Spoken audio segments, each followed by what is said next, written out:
Et bonjour à tous et à toutes, c'est Louis Geoffrey. Je vous retrouve aujourd'hui pour une nouvelle vidéo de boxe que je suis vraiment très content de tourner. Ça faisait un moment que je voulais le faire mais que j'avais pas trop le temps de le faire. Aujourd'hui on va parler de Billy Conn.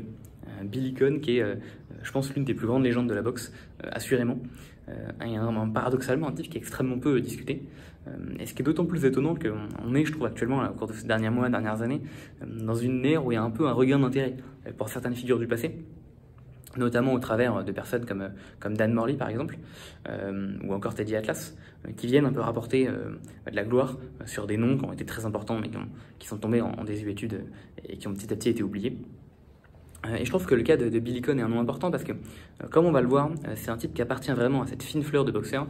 C'est vraiment la crème de la crème, quoi, le panthéon du panthéon. Littéralement, hein, on va voir que c'est l'un des tout premiers boxeurs introduits au panthéon de la boxe. C'est pas rien. C'est un type qui était extrêmement important. Il a l'une des meilleures années qu'un combattant n'a jamais eu. Son année 1937, on va y revenir. Vraiment, il y a peu de boxeurs qui ont eu une telle année dans leur carrière. Elle est peut-être grève en 1919, hein, quand même forcément, mais vraiment, on est tout en haut. Personne n'en parle jamais. J'ai jamais vu personne parler de l'année de Conn en 37, hein, vraiment personne. Il est dans l'un des combats les plus légendaires de l'histoire. Pour moi, c'est dans le top des combats poids lourds, dans le top 5 des combats poids lourds les plus légendaires, aux côtés de Ali Frazier 1-2, Ali Foreman et puis Louis Schmeling 2. Il n'est pas forcément 5e. Il a quand même été cité ce combat à la 6e position des 100 combats pour le titre les plus importants de l'histoire par Ring Magazine. Donc c'est pas rien du tout. Et pourtant, c'est un type dont personne ne parle, tant et si bien que je pense que le rapport, à quel point on discute de ce boxeur, à quel point il est une légende, je pense que c'est un des rapports les plus faibles, ce qui est assez étonnant.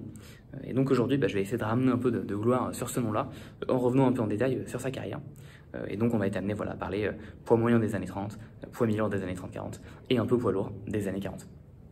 On va également parler de ce fameux combat légendaire. On va voir toutes les phrases de légende qui ont été dites et prononcées à ce moment-là et qui sont restées, qui ont perduré à travers les âges, notamment You can run, but you can't hide. Voilà, il peut courir, mais il n'a nulle part où se cacher, qui est vraiment une phrase qui résonne encore dans les rings actuellement. Et donc voilà, c'est un petit peu le programme que je vous propose. Donc a priori, un petit cours qui va être fantastique. Mais juste avant, je vais introduire Billy Conn par quelque chose que je fais en fait assez peu, et que Sendo Pacquiao ou le Capitaine Crochet font beaucoup plus, qui est d'essayer de vous traduire, de vous raconter un peu comment est-ce que j'ai découvert Billy Conn. En général, je le fais pas parce que souvent, comment j'ai découvert un boxeur, j'ai vu son nom popper dans une discussion ou dans je sais pas quel top, et puis du coup ça m'a intéressé, j'ai regardé un peu, j'ai regardé des combats, un peu son box rec, et puis voilà, il n'y a rien de flamboyant. Billy Conn, ça l'est un poil plus, même si il n'y a rien de super impressionnant non plus. Mais je me souviens que j'étais déjà, que j'ai commencé déjà à avoir vu pas mal de combats, y compris des combats un peu anciens, à connaître en tout cas pas mal de noms assez importants de la boxe. Et puis je me baladais comme ça dans la liste des boxeurs panthéonisés, donc panthéonisés au International Boxing Hall of Fame, qui a été inauguré en 90, et qui est encore une fois, encore d'actualité, je dirais le titre le plus prestigieux qu'un boxeur peut espérer, être panthéonisé, c'est je pense le top du top, encore mieux qu'être champion du monde. Et d'autant plus, les boxeurs panthéonisés au 90, c'est vraiment la crème de la crème. Dans le sens où c'est la première année où des boxeurs sont panthéonisés, même si actuellement il n'y a que 4-5 boxeurs qui sont admis chaque année. À l'époque, il y avait 100 ans d'histoire à rattraper, donc ils y sont allés assez vite. Et ça fait qu'en 90, ils ont panthéonisé plein de monde, qui sont évidemment le top du top de tout ce qui s'est fait depuis 100 ans. Donc il y a des gens comme Mohamed Ali, comme Henry Armstrong, comme Heather Charles, comme Bob Foster, comme Joe Frazier, comme LaMotta, comme Joe Luis Marciano, Monzon Archimore, Sugar et Robinson. Je vous les fais pas tous. Il y a aussi eu des boxeurs un peu plus anciens comme Canzon Eric, Ray Walker, Jack Britton, Jack Johnson. Vraiment le top du top, Bob Fitzsimmons. Et en fait, à un moment, je me suis retrouvé à globalement avoir entendu parler de tous les noms qui étaient là-dedans et pouvoir un peu situer ça, se positionner, la grandeur de tous ces gars-là. Il y a un nom, en fait, qui a échappé pas mal à mon jugement, c'était Billy Conn. Billy Conn qui se trouve dans cette liste de tueurs avec un palmarès de 64 victoires pour 11 défaites, une égalité et seulement 15 KO, alors qui est un super palmarès, j'aurais ce palmarès, je serais un homme très heureux, mais quand on regarde les palmarès de tous les autres gens autour, ça peut faire un peu pas de figure. Et ok, de temps en temps, on a des boxeurs là-dedans qui ont plein de défaites, parce que c'était dû à l'époque, ou parce que ce qu'ils ont eu des fins de carrière ou des débuts de carrière un peu compliqués. va voir que c'est le cas de Conn aussi. Mais il y a toujours un truc qui rattrape un peu. Ils sont champions dans plusieurs KT, ou alors ils ont été impliqués dans énormément de combats au titre.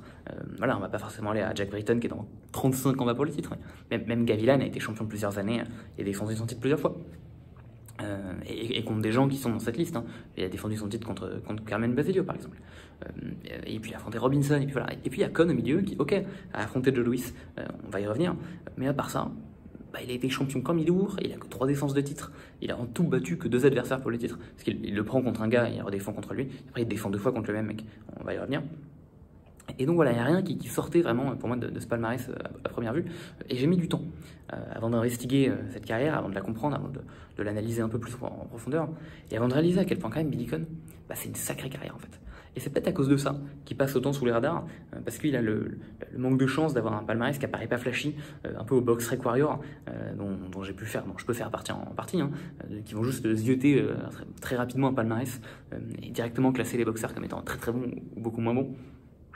Et donc mon but aujourd'hui, ça va être de faire comprendre un peu à quel point ce mec mérite vraiment d'être panthéonisé dès la première année d'ouverture du Panthéon, et à quel point cette reconnaissance qui lui a été attribuée par un certain groupe d'experts à un certain moment de l'histoire est vraiment pas volée. Donc Billy Conn, c'est un type qui s'appelle en fait William David Conn, mais bon, qui s'est surnommé Billy, comme c'était beaucoup le cas à l'époque, dans les années 20, 30, 40, il y a énormément de boxeurs qui avaient des surnoms comme ça, qui de Billy, ce genre de choses. Lui, il va naître fin 1917, le 8 octobre, donc on s'en doute en plein milieu d'un conflit mondial, mais il n'y a pas grand-chose à noter sur son enfance. Il va naître à Pittsburgh, je sais pas s'il est né là-bas, en tout cas il va grandir à Pittsburgh, on va voir que ça va être assez important, puisqu'il va se faire surnommer The Pittsburgh Kid, l'enfant de Pittsburgh. Et c'est un endroit dans lequel il va quand même pas mal faire ses armes, et un milieu auquel il va rester fidèle à peu près toute sa vie, il va mourir là-bas, il va globalement rester vivre là-bas après sa carrière. Et j'ai pas trouvé grand chose sur l'enfance de Conn, ce qui me fait dire que il a probablement pas eu une enfance qui devait être si extraordinaire que ça. Il y a quand même un truc à noter, c'est qu'il est de descendants d'immigrés irlandais. J'ai pas trouvé, mais je suppose que ses parents étaient directement immigrés. Ces années-là, c'était typiquement les premières générations d'immigrés. Et donc, c'est probablement un type qui n'est pas dans l'opulence, probablement dans des milieux un peu précaires, et qui va commencer globalement à faire des petites bagarres de rue, quoi. Il va commencer la boxe, encore une fois, j'ai pas trouvé beaucoup d'histoire à ce niveau-là, mais ce qui est sûr, c'est qu'il commence assez jeune, puisqu'on va le voir, il passe pro à seulement 16 ans, ce qui est très très jeune, donc ce qui me fait dire qu'il a dû rentrer dans sa salle de boxe la première fois autour de 14-15 ans, quoi. Et c'est à noter, Billy Conn ne va pas avoir de carrière amateur. Donc il se trouve qu'il est plutôt bon pour se battre. Je reviendrai un peu plus tard dans la vidéo sur son style de boxe, mais c'est un type qui a des aptitudes naturelles tout à fait très bonnes, notamment sa vitesse, qui va être un de ses meilleurs atouts pendant globalement tout le reste de sa carrière. Vitesse de jambe, vitesse de bras, surtout vitesse de jambe, je vais y revenir aussi. Et donc c'est un type qui passe pro extrêmement jeune, avec aucune carrière amateur. Il passe pro en 1934, et bon, c'est le 20 juillet, donc il avait encore 16 ans. La raison du fait qu'il passe pro aussi rapidement, c'est essentiellement parce que son entraîneur de l'époque, qui était le petit gars de la salle locale, qui se trouve, est alcoolique, j'ai toujours trouvé cette mention dès que j'entendais parler de ce gars, donc je sais pas à quel point il était fortement alcoolique ou pas. Il avait comme philosophie que être amateur, ça t'apprenait rien. Globalement, ce qu'il disait, c'était que les boxeurs amateurs avaient pas plus de connaissances sur la boxe que toi. Et donc globalement, si tu sais rien et que ton but c'est d'apprendre le métier, affronter des gens qui savent non plus rien, ça va pas t'apprendre le métier. Et donc il avait une philosophie peut-être un peu violente, peut-être un peu de succès ou échoue à tout jamais, de vas-y, on te fout directement dans le grand bain contre des pros, et puis on voit ce qui se passe. Et globalement, tu auras des défaites, c'est vrai, mais tu seras les armes sur le terrain, et in fine, ça t'en sera bénéfique. Ce qui peut probablement briser des carrières très très tôt, ce qui pour le coup a plutôt fonctionné pour Conn, même s'il va avoir un début de carrière assez catastrophique à cause de ça. Globalement, il débute en tant que poids léger, il fait tout pile 135 livres pour son début pro, et il va globalement combattre contre des gens qui font de l'ordre des poids, des légers, super légers. Assez vite, il va passer sur des poids welter, même pas un an après son début pro, il est déjà globalement 147 livres. Donc il a rapidement pris en poids, et puis on va voir qu'il va rapidement se poser autour d'un poids moyen, globalement on va le dire petit à petit, mais c'est important de noter qu'il a vraiment pris du poids durant toute sa carrière, lié à sa croissance naturelle, puisqu'il est passé pro méga jeune. Et globalement, ses premiers combats pro, ça va pas être des francs succès, on s'en doute. Il affronte essentiellement des boxeurs qui sont des journeyman ou des boxeurs très locaux. Il se fait lui-même ses armes sur la scène locale, notamment à Pittsburgh ou dans des villes alentours. Il va beaucoup combattre à Pittsburgh. Et il va perdre pas mal, il va gagner quelques combats, il en perd aussi. Globalement, à part un moment où il s'est arrêté à la fin du troisième, il sort pas de son coin, il perd essentiellement des décisions. C'est important de noter qu'il perd pas par KO. Après, lui aussi, mais assez peu de KO, tant et si bien qu'il arrive au bout d'un an, c'est-à-dire mi-août 1935, avec un palmarès peu flashy de 7 victoires et 6 défaites, ce qui n'est pas fantastique. Mais c'était ce qu'il fallait à Conn pour avoir le temps de s'acclimater un peu à sa condition de boxeur pro, pour gagner un petit peu d'expérience, gagner un peu de bouteille. Il y a un changement qui est quand même à noter dans sa carrière vis-à-vis de la mi-année 1935, c'est le fait qu'il va commencer à enchaîner une série de victoires. Plus précisément, il va enchaîner 3 victoires avant de faire une égalité, et ensuite il va plus perdre pendant un bon moment. Et globalement, durant toute son année, la fin de l'année 35 et durant toute l'année 36, il va continuer de se développer comme étant un boxeur un peu prometteur de Pittsburgh, sans trop perdre, globalement en ayant toujours quelques combats serrés, mais majoritairement en ayant des victoires qui sont assez larges. Et il va continuer d'affronter des boxeurs qui sont locaux et assez médiocres. Je sais pas, il affronte des mecs qui ont 2 victoires, 5 défaites, quoi, par exemple. C'est pas le palmarès de rêve qui traduit un des combattants en friture excellent. Il va quand même avoir sa première... alors après, vous me direz, un Conn était en 7-6, donc bon, faut pas non plus juger trop vite. Il va quand même avoir sa première rivalité assez intéressante contre un certain Honey Boy Jones, qui est un type qui n'ira pas très loin dans le pro game, qui va rester essentiellement en tant que journeyman, qui finira sa carrière en 39-19, mais qui ne sera jamais arrêté dans toute sa carrière. Il n'aura aucune défaite par KO. Et ce gars-là vient aussi de Pittsburgh, et donc ce sera le premier mec qui aura un peu une rivalité avec Conn, rivalité un peu locale. Globalement, Honey Boy Jones, c'est quand même un type qui a pu affronter des adversaires de qualité à l'échelle nationale. Je m'avance un peu, mais il a affronté des gens comme Ken Overlin, qui a été champion poids moyen, des gens comme Archie Moore, qui a été champion mi-lourd quelques années plus tard. Et à part une victoire qu'il aura donc contre Vince Dundee, que je vais y revenir, qui était un ancien champion poids moyen, Honey Boy Jones aura peu de victoires de calibre international dans sa carrière. Malgré tout, ça fera office de premier rival local pour Conn, et ils vont globalement développer leurs armes un peu ensemble durant toute cette année 36. Mais ce qui est très intéressant, c'est beaucoup plus l'année 37 pour Conn, dans laquelle il va avoir une vraie envolée, et qui est pour moi, en fait, je l'ai déjà dit, mais je pense l'une des meilleures années qu'un boxeur a eu, puisque donc, fin de l'année 36, il va affronter un certain Fritz Hilsevic, qui est un type, alors là, à ce moment-là, Conn a continué de grimper en catégorie de poids. Il est actuellement un poids moyen. Globalement, il serait entre les super welter et les moyens. Il affronte Hilsevic, il a 156 livres et 3 quarts. Donc on voit qu'il n'est pas non plus encore un gros moyen, mais voilà, il fait le poids sans trop de soucis. Et c'est important de noter que c'est un type qui a toujours eu l'air de ne pas se tuer à faire le poids et de en fait, garder une sorte de condition de forme un peu toute l'année, et donc de combattre à son poids de forme. Encore une fois, il y a peut-être des articles que j'ai manqués où en fait on indiquait que Conn prenait du poids comme pas possible entre ses combats. Mais regardez son palmarès, il a un poids qui est très constant et des combats assez rapprochés. Donc je pense que c'est un type qui se maintenait en forme un peu tout le temps. Et donc à ce moment-là, on arrive fin 1936, il est quasiment en poids moyen, il affronte un type qui a un gros poids welter, puisqu'il est à ce moment-là à 149,5, et qui est un certain Fritz Hilsevic. Fritz Hilsevic, c'est encore un type de Pittsburgh pour le coup, c'est un type qui fait partie de la fratrie des Hilsevic, qui était une fratrie de boxe assez importante dans ces années-là. Les mecs sont d'origine croate, si je dis pas de bêtises, et donc c'est aussi des gars de Pittsburgh. Mais c'est quand même un adversaire qui est d'un autre calibre que Honey Boy Jones, et en particulier c'est ce qui se confirmera plus tard, puisque Hilsevic va devenir un futur champion du monde poids welter. C'est le mec qui va arrêter Henry Armstrong, alors qu'Henry Armstrong était sur une série de 19 défenses de titre, et sort un peu de ces années 1930-1939, où Armstrong roulait sur tout le monde. Il me semble qu'il avait 60 victoires pour une défaite dans ces 2 années-là. Hilsevic est le mec qui mettra fin à tout ça. Et bon, il aura un règne qui sera d'assez courte durée en fait. Il va assez vite perdre contre Freddie Cochran. Mais Hilsevic va rester cet important poids moyen, cet important poids welter, pardon, qui va quand même combattre contre Robinson, combattre contre LaMotta. Il va avoir des victoires contre LaMotta. Et c'est un type qui va vraiment s'imposer assez vite dans quelques années plus tard, comme un type extrêmement durable et un très très bon poids welter de l'époque. C'est un nom à passer. Il se trouve qu'au moment où Conn le prend, Hilsevic a déjà un peu plus de bouteilles, puisqu'il a 48 victoires pour 16 défaites, ce qui est mieux que Conn. Mais bon, le combat sera serré, c'est Conn qui l'emportera. On va dire que ça marque cette victoire, cette première entrée un peu dans cette compétition internationale, puisque Hilsevic avait quand même un peu plus était déjà plus un nom que Conn à l'époque. Et c'est la première très très bonne victoire de Billy Conn. Même si Conn avait en effet quelques pounds de plus.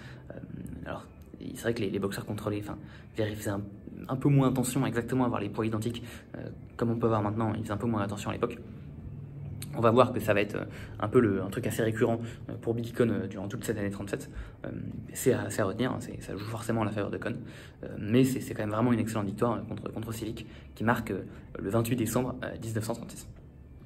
Et donc on va ensuite venir à cette année 37 que j'ai tant hypé durant tout le début de la vidéo. Mais avant de parler de cette année 37, il va falloir que je parle un peu de la catégorie des moyens durant les années 30, puisqu'à l'époque, Billy Conn est un poids moyen. Et pour parler de cette catégorie des poids moyens, il va falloir que je parle un petit peu de comment ça marchait être champion du monde de boxe à l'époque. Il y a une sorte de mythe qui traîne, qui dit que mais à l'époque c'était très simple, il y avait un seul champion du monde, et puis voilà, c'était clair, il n'y a pas de souci, pas de débat. Maintenant il y a 4 ceintures, ça pose des problèmes. En fait ça c'est faux, puisqu'à l'époque il y avait déjà 4 ceintures de champion du monde. Là je parle des années 30. Il y avait les 2 ceintures auxquelles on a accès le plus vite possible quand on tape champion du monde sur internet. On avait la ceinture NYSAC pour New York State Athletic Commission, qui était considérée comme étant une ceinture de champion du monde, qui était principalement reconnue par l'État de New York et par quelques États aux alentours. Et cette ceinture est ce qui donnera plus tard la WBC. C'était vu comme le premier titre. Il y avait une deuxième ceinture qui s'appelait la NBA, pour National Boxing Association, et non pas National Basketball Association. Et donc cette ceinture, on se voit qui par son nom semble en fait être une ceinture américaine, en fait avait quand même des prétentions de ceinture de champion du monde. Et elle pour le coup, même si son nom est ambigu, parce que dans National on suppose qu'elle sera reconnue par tous les États-Unis, elle était en gros reconnue par les États qui ne reconnaissaient pas la NYSAC. Même si elle pour le coup avait l'impression d'être une ceinture d'État, donc c'était encore plus space. Il se trouve qu'il y avait d'autres ceintures, par exemple il y avait la ceinture de Californie, mais qui du coup était vraiment vue comme une ceinture d'État, pas comme la NYSAC. Il y avait aussi la ceinture ABA, American Boxing Association, donc on pourrait se dire que c'est après la même chose que la NBA, mais pas du tout. Celle-là c'était vraiment la ceinture américaine au sens champion des États-Unis, champion du pays. Et donc, même si les noms ne le reflètent pas forcément, NBA et NYSAC, c'était, en tout cas c'est comme ça que c'est vu maintenant, les 2 grosses ceintures de l'époque. Il se trouve que souvent les titres étaient unifiés, donc ça posait pas trop de soucis. Et en effet, ça a été le cas jusqu'en 1929, et ce sera de nouveau le cas jusqu'à la fin des années 30 où il se passera des petits couacs, mais Conn sera plus un poids moyen à ce moment-là, donc ça ne nous intéresse pas trop. Et après, les ceintures vont rester unifiées pendant très très longtemps, jusqu'à globalement Hagler, quoi. Donc tout ça c'est super, mais en fait c'est plus compliqué que ça. Parce qu'il y avait aussi une ceinture, qui était la ceinture EBU, donc European Boxing Union, qui semble être la ceinture d'Europe. Mais bon, on a vu que la NYSAC et la NBA étaient reconnues comme des ceintures de champion du monde. Quid de la EBU? Et c'est bancal. Globalement, la majorité des historiens actuels ne reconnaissent pas la ceinture EBU comme une ceinture de champion a posteriori. Reste qu'on va le voir, mais durant la majorité des années 30, le mec qui aurait dû être principalement le meilleur candidat pour le titre, c'était un Français qui s'appelait Marcel Thiel, et on va voir que c'est lui qui portait la ceinture EBU. Il y avait une dernière ceinture qui était de la ceinture The Ring, qui est là depuis 1924, qui aurait pu, un peu comme maintenant, trancher entre qui est le vrai champion de tous. Il se trouve que durant les années 30, celui qui avait la ceinture The Ring, c'était Marcel Thiel. Et Marcel Thiel, en fait, il avait la NBA, la EBU et la Ring, et il a perdu la NBA quand on lui a destitué. Parce qu'en gros, il a affronté Gloria Jones qui avait la NBA, Thiel avait la ceinture EBU, Thiel a gagné contre Jones, qui a réussi à faire venir en Europe, et puis après ça, Thiel est surtout resté sur le continent européen, ce qui a probablement fait chier les ceintures américaines qui voulaient fructuer leur activité sur le sol américain, et donc il y a eu une fracture entre Amérique et Europe, avec globalement les champions, le champion européen qui défendait son titre en Europe contre des Européens, mais qui avait aussi la ceinture The Ring, et qui avait jamais perdu la NBA sur le ring, donc qui était le champion linéaire, quoi.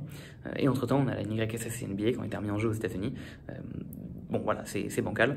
Ça se termine en 36 quand il raffronte un Américain et perd contre lui, Fred Apostoli, dont on va parler.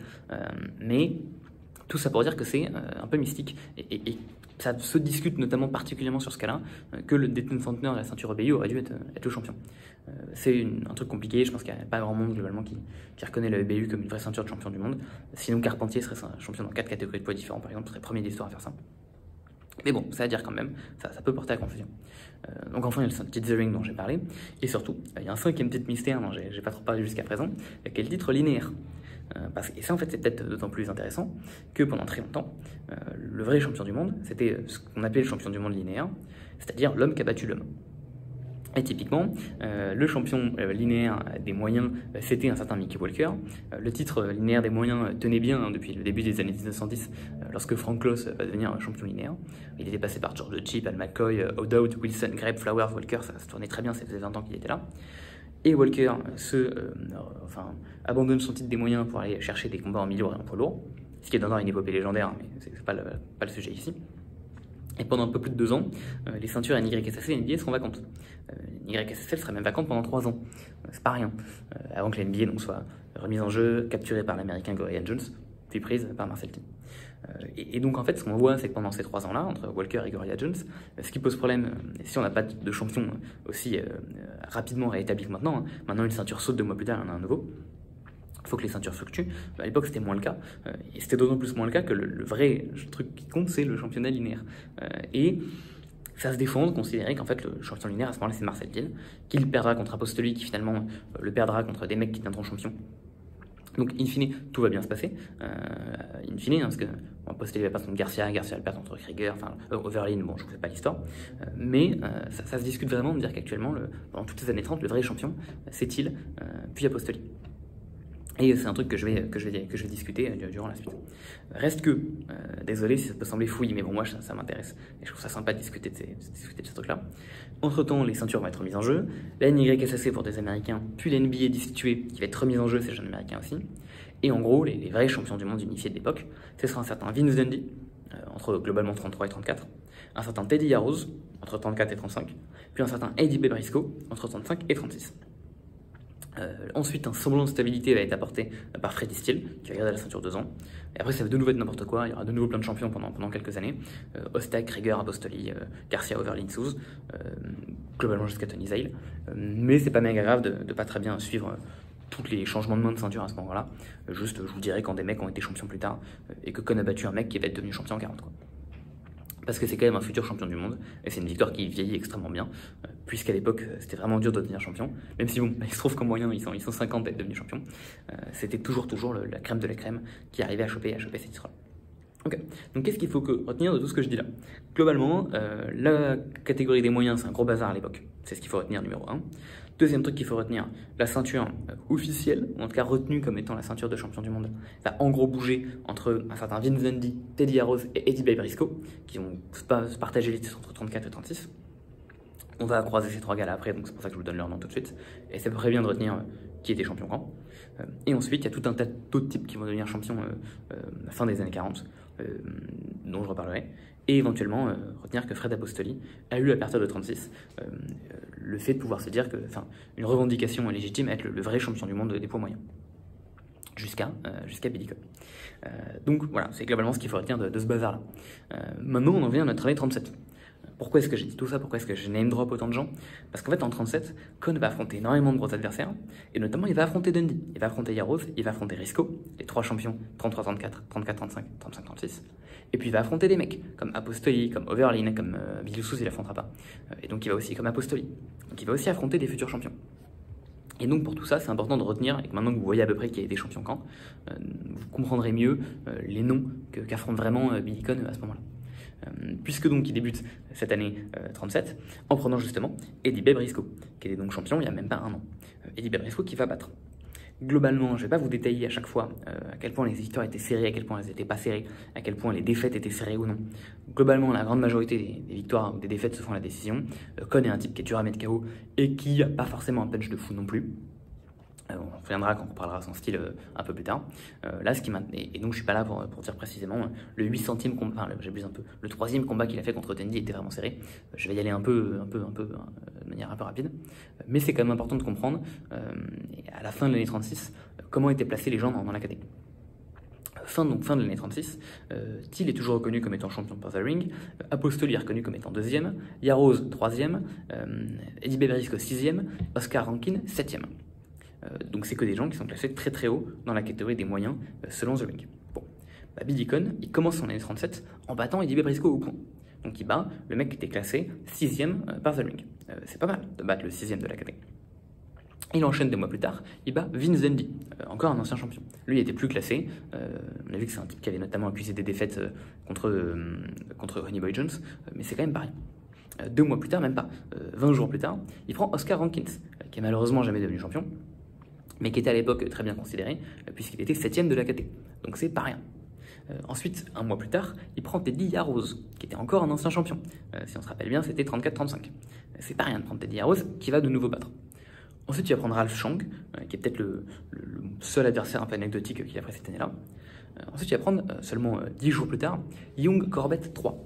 Young Corbett 3, c'est un type qui était un ancien champion du monde des poids welter, qui avait été champion genre en 33, et qui l'année prochaine, l'année d'après en 38, sera challenger poids moyen. Il va perdre son combat contre le titre, contre Apostoli, pour un titre vacant NBA, et potentiellement pour la titre linéaire. Mais c'était pas un boxeur ridicule du tout, Young Corbett 3, c'est l'un des meilleurs southpaws de l'histoire, et à ce moment-là, Conn va perdre ce combat contre Young Corbett. Rassurez-vous, seulement un mois plus tard, il est de retour, un mois et demi, il est de retour contre Teddy Arroz pour la deuxième fois. Et il va rebattre Teddy Arroz.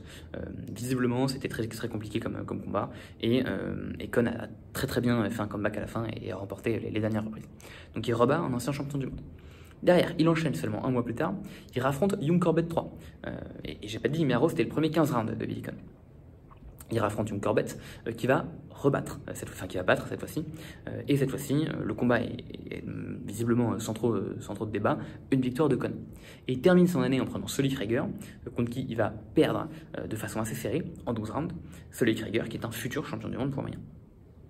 Bon, je vous propose qu'on se pose là comme ça rapidement 2 secondes. En 37, le mec a pris un nombre incalculable d'anciens et de futurs champions du monde.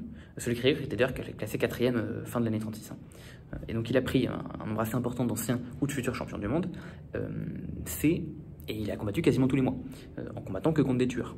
C'est une année de dingue. À part Al Chang, c'est une année de fou furieux que nous propose Conn, en accusant seulement 2 défaites contre Krieger et Corbett. Corbett qui va venger cette même année, et Krieger, on va voir, il va le venger plus tard. Donc c'est une année de folie que propose l'ami Conn, et vraiment, je ne mâche pas mes mots en disant que c'est l'une des meilleures années que j'ai pu proposer par un boxeur. Vraiment. Bon. Suite à ça, on pourrait s'attendre à ce que Conn soit placé extrêmement haut dans la catégorie des moyens. Certes, il sort d'une défaite contre Krieger, mais globalement, il a marqué des victoires très nettes contre un nombre de contenders incroyable.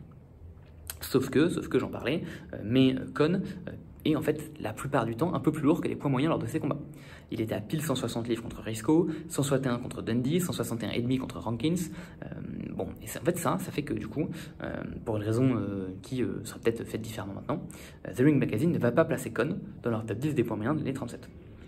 Ce qui se défend, à la place ils vont le placer dans leur top 10 des mi-lourds, alors qu'on a vu qu'il combattait à 162 livres. Et que les mi-lourds c'est à 175. Bon, du coup il sera placé 7ème de la catégorie des mi-lourds. Mais ce qui est un peu bizarre, c'est qu'en fait, quand on regarde les noms des mi-lourds, il a affronté personne, Conn. À la fin de l'année 37, le champion, c'est Henry Lewis, il l'a pas affronté. Et puis il a affronté personne entre Gainer, Tiger Jack Fox, Chuck McCoy, Ray Artis, Ralph de Jones, Glasnevich, Melio Bettina. Conn n'est pas là. Conn, vraiment, à son game, actuellement, c'est les moyens. Et à l'inverse, si je prends l'année 37 en moyen, on retrouve des gens comme Young Corbett 3, qui est quand même classé 5ème. On rappelle que Conn l'a battu 2 mois avant. On retrouve Teddy Arroz, et puis après il y a pas mal d'autres gens qui sont sûrement fait sortir du ranking entre temps, parce que Conn les a battus. Et donc vraiment Conn, c'est bizarre la manière dont il est classé fin 37. Il va continuer en 38 derrière, avec une année qui est en fait un peu moins bonne. C'est un peu le calme entre 2 tempêtes, puisqu'on va voir que son année 39 est aussi excellente, son année 40 pareil, son année 41 pareil. 38, cette dernière année un peu tranquillou. Donc globalement, il va réaffronter Honey Boy Jones qui va gagner, contre qui il a gagné. Honey Boy Jones qui a eu sa vraie victoire contre Dundee entre temps. Il va affronter un mec qui s'appelle Eric Sealing, qui était bien classé fin de l'année 36. Il était classé 10ème. Bon, il avait drop des rankings en 37. Donc ça restait quand même un bon boxeur que Conn va affronter et contre qui Conn va gagner. Il va réaffronter Teddy Arroz, je vous présente plus, ancien champion des moyens je rappelle, contre qui il va perdre. Il va réaffronter Honey Boy Jones. Jusque là c'est une année un peu tranquillou. Je dis ça parce qu'on est déjà fin octobre. La grosse victoire de l'année c'est contre Sully Krieger, contre qui il avait pas réussi à gagner fin de l'année précédente. Et il va terminer l'année fin novembre avec une victoire contre Krieger, ce qui est super. Globalement, à la fin de l'année 38, comme on l'a vu, Conn n'a pas tant combattu que ça, et notamment il n'a pas tant combattu de non que ça, ce qui fait qu'il sera toujours classé en mi-lourd, mais il ne sera pas classé si bien que ça. Krieger lui restera 2ème malgré sa défaite contre Conn des moyens, ce qui est pas mal. Et Arroz restera 5ème, donc c'est quand même une bonne, des bons classements pour ces gars-là encore. Et pour les light heavyweight, malheureusement Conn va tomber à la 9ème place. Toujours on est affronté globalement aucun nom du top 10. Et pendant cette année-là, Conn en effet est un peu plus lourd que l'année dernière. Là il se baladait autour de la limite des super moyens, il se baladait autour de 167, 168. Donc ça commence à devenir ok de le sortir des rankings des moyens. En tout cas c'est plus compréhensible qu'en 1937. Et puis vient l'année 39. Globalement, ce que je vous ai pas trop dit, c'est que jusqu'à présent, malgré le fait que Conn il a affronté des noms de fous, Conn est resté sur une scène très locale, puisque la majorité de ses combats sont faits à Pittsburgh. On peut peut-être également de temps en temps interroger dans l'heure des combats serrés qu'il a eu et contourner à la faveur de Conn, ce qui se serait passé si le combat s'était fait en dehors de Pittsburgh. Et donc ça fait que même si Conn c'est un nom qui prend de plus en plus d'ampleur sur la scène internationale, Conn il lui manque un peu son combat référence devant toute l'Amérique quoi. Surtout qu'actuellement on a la télévision, on a DAZN, on a tout ce qu'il faut. Donc un type qui combattrait essentiellement chez lui dans son bled des States, mais qui combat des noms comme ça, il n'y a pas de souci, ce sera diffusé, on y aurait accès. À l'époque, c'est moins le cas. La vraie capitale de la boxe, c'est New York. Conn n'a jamais combattu à New York. Et les gens entendent parler d'un petit prodige, notamment par la presse, d'un petit prodige de Pittsburgh qui est en train de mettre à l'amende vraiment des très très beaux noms des moyens. Ils attendent de voir un petit peu ce que donnerait ce phénomène en live, quoi. Et donc c'est pour ça que dès le début de l'année 39, le 6 janvier précisément, ça va être l'occasion pour Conn d'avoir sa première grosse soirée à New York, au Madison Square Garden. Donc c'est vraiment voilà, la sortie pour Billy Conn, sortie qu'il va réaliser justement contre Fred Apostoli, dont j'ai parlé tout à l'heure. Il se trouve qu'à ce moment-là, Fred Apostoli a vraiment de quoi se considérer comme étant un champion du monde. Alors déjà parce qu'en fait il est champion du monde des poids moyens à ce moment-là. Le titre ne sera pas en jeu contre Conn, mais notamment parce que Conn est à 167 livres 3 quarts et qu'Apostoli est à 160 livres et demi. Donc le titre n'est pas en jeu. Mais il est champion NYSAC. Et qui plus est, on peut le considérer comme étant le champion linéaire. Puisque donc il a battu Marcel Thiel, je vous l'ai dit, qui était considéré comme étant le champion linéaire. Ce titre, il va le perdre contre Young Corbett 3, qui sera reconnu comme étant champion moyen, et finalement il va rebattre Corbett, avec cette fois-ci le titre NYSAC en jeu. Ce qui fait que, bon, du coup, encore une fois, c'est galère. Corbett est considéré comme étant jamais devenu champion, même s'il a été champion linéaire. Ce qui rajouterait, si on considère Corbett comme étant champion, un autre champion du monde battu par... Corbett était déjà champion welter, mais du coup, Conn aurait non pas échangé une paire de victoires-défaites contre un champion welter, mais contre un champion de 2KT welter moyen. De toute manière, Apostoli regagne contre Corbett fin 38. Donc, au moment où il affronte Conn, il est champion linéaire et il est champion NYSAC de la catégorie. Donc, c'est beau. C'est très très beau ce qu'il nous propose. Très très impressionnant, Billy Conn. Et donc, c'est voilà, ça, son premier gros combat à New York. Et Conn, en fait, va montrer toute l'étendue du boxeur qu'il est. C'est-à-dire que c'est un endroit dans lequel il y a vachement de pression pour Billy Conn. Il affronte un nom qui est vraiment vraiment admis comme étant un des tout meilleurs poids moyens. Fin 38, je rappelle, mais Fred Apostoli est classé numéro 1 des moyens. Il est classé tout en haut. Donc il affronte le numéro 1 des moyens, il affronte à New York, sur une grosse scène. C'est fort, c'est très très fort. Et pourtant, c'est Conn qui va s'imposer dans ce combat. Il va s'imposer donc à la décision. Une décision qui est en plus pas si serrée que ça. Globalement, le combat est bon et Apostoli est loin d'être dans le vent. Mais Conn le remporte quand même après sans débat ce combat-là. Et là, en fait, c'est super. Parce que certes, il n'est pas en poids moyen, Conn, il est en poids super moyen, mais il bat le numéro 1, champion linéaire, et champion NYSAC de la KT. Donc évidemment, c'est un hit, parce que l'enfant prodige de la campagne dont on entend parler montre toute l'étendue de ses capacités sur la grande scène. Et donc là, la cote de Billy Conn commence avec ce combat à s'envoler. C'est un combat qui est vraiment très important pour sa carrière. Et Conn va en grande pompe enchaîner seulement un mois plus tard une revanche contre Apostoli, cette fois-ci en 15 rounds contre lesquels il va de nouveau gagner. Et cette fois-ci Apostoli, globalement il faisait sensiblement le même poids les deux, donc c'est en outre très gros succès pour Conn. Il enchaîne 3 mois plus tard contre Sully Krieger, toujours futur champion du monde poids moyen, qui va battre cette fois-ci en 12 rounds. Et même si il a toujours pas combattu en mi-lourd, ou en tout cas qu'il a toujours pas combattu contre un mi-lourd, et bah cet enchaînement de streak de victoires en poids moyen est tellement impressionnant qu'on lui propose en juillet 1939 d'affronter le champion du monde des mi-lourds, un certain Melio Bettina. C'est quand même une grosse paire de manches, de tellement dominer outrageusement la catégorie des moyens en faisant 165 livres que tu te retrouves à affronter le champion des mi-lourds. Ça en dit long quand même aussi sur à quel point Conn voit sa popularité s'envoler à ce moment-là. Et notamment, c'est important de voir que lui qui n'était jamais vraiment sorti de Pittsburgh, ou en tout cas qui a toujours combattu dans des petites villes de boxe, genre Youngstown ou vite fait en Californie, là enchaîne 4 événements au Madison Square Garden. Donc c'est un très très gros truc que fait Conn. Alors, je vous spoil pas trop, enfin, je vous fais pas trop de suspense. Évidemment, devant 15 300 personnes, Conn va battre Melio Bettina. Évidemment, c'est la décision, comme vous commencez à le comprendre, Conn n'est pas un très gros puncher.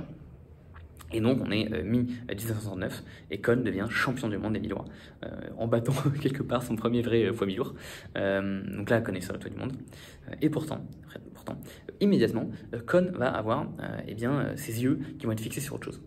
Kon va très très vite passer au-delà de la catégorie des moyens, des mi-lourds, et va tout de suite avoir ses yeux placés sur la catégorie des poids lourds.